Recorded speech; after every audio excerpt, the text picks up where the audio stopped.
Hi everybody, and welcome to this instructional on violin position and how to hold the violin, proper posture. So first, I just want to talk to the parents and the adults out there who have kids who are playing the violin. So this video is primarily for you because we're going to have two types of kids. We're going to have kids that are learning this stuff for the very first time.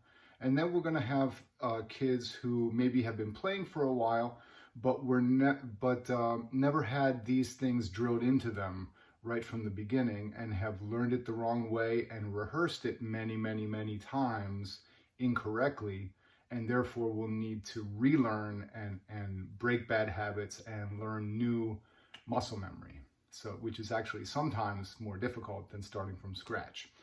So, parents, please learn this stuff along with your kid and coach them and correct them at home. Doing this once a week in their lesson is not enough, and it's up to you to help your child progress quickly. So before we get you set up with your beautiful violin position and posture, let's take a look at some of the common pitfalls that a lot of students fall into. Okay, so there are four main ones I want to show you here. The first is the craning of the neck. So coming to the violin like this, okay? It's almost as if you have your elbows on a table or a desk and you put your chin down on it. That's not what we want. We want to come to the instrument here with a nice tall posture. The second thing is the violin drooping, the violin sloping away from the student. Okay, we don't want that. We want the violin up, ideally parallel or even a little bit angled up so that it slopes toward you. The third thing is the elbow resting against your side. We want the elbow to be free of the side of your body so you have full mobility of the left hand and left arm. And then the last thing is resting the forearm or the heel of the hand against the instrument when you're down here in first position. So all four of these things kind of go together. So you have the neck forward, the elbow resting against the side, the violin sloping down, and the heel of the hand against the instrument. So we end up with this type of posture. So now we'll look at how to avoid all those things and set you up for success.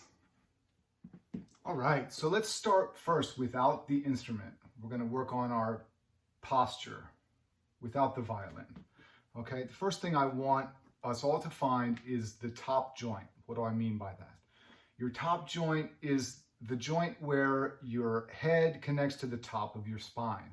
Just like we have shoulders, elbows, knees, there's a joint inside your head where your head connects to the top of your spine. So put your fingers in your ears and imagine you have a rod going through your head. Okay, and I want you to rotate your head on that axis.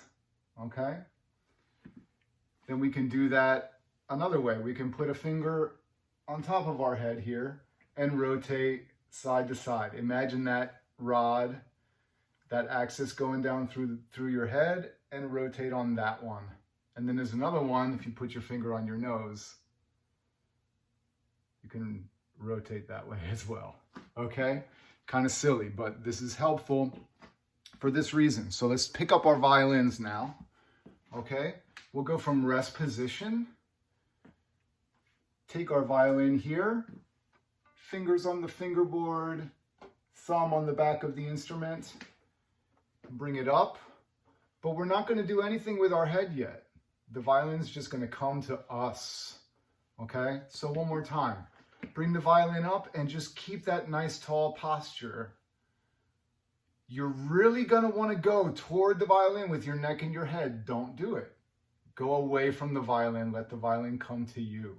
Now, we're going to rotate at that top joint that we just found to get our jaw to the chin rest. Okay, so we're going to look over. We're going to rotate on this axis, and then we're gonna rotate on this one, and that takes us to the instrument. Now let's talk about two pieces of equipment that we have on our violin here, the chin rest and the shoulder rest.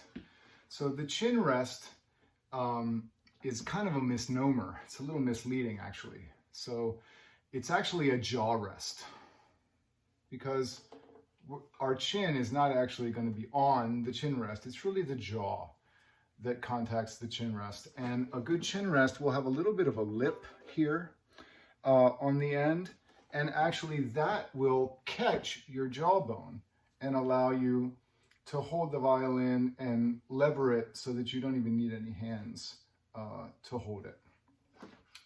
The shoulder rest is just an ergonomic piece of equipment that fills the space between the violin and your shoulder so that you can keep a little bit more symmetrical alignment of your shoulders when you play.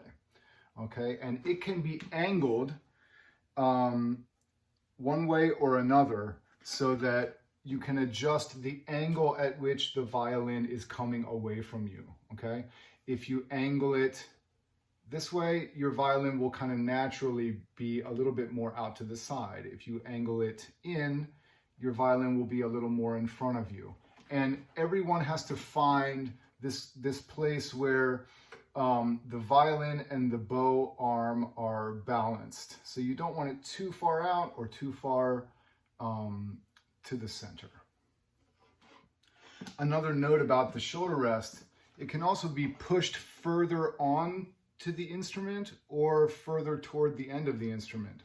Now you want the shoulder rest to be positioned so that the edge of the violin here rests on your clavicle.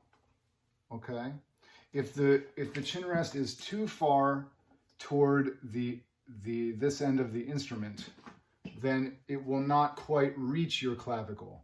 Okay, but so push it on a little bit further, just enough so that it will rest right here.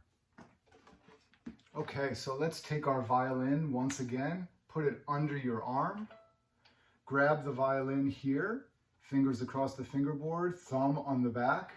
Get your nice tall posture going. Remember where your top joint is. Bring the violin up. Don't go toward the violin. Let the violin come to you. And we're going to rotate over and down at the top joint. Okay? There we are. Now, let's just let go.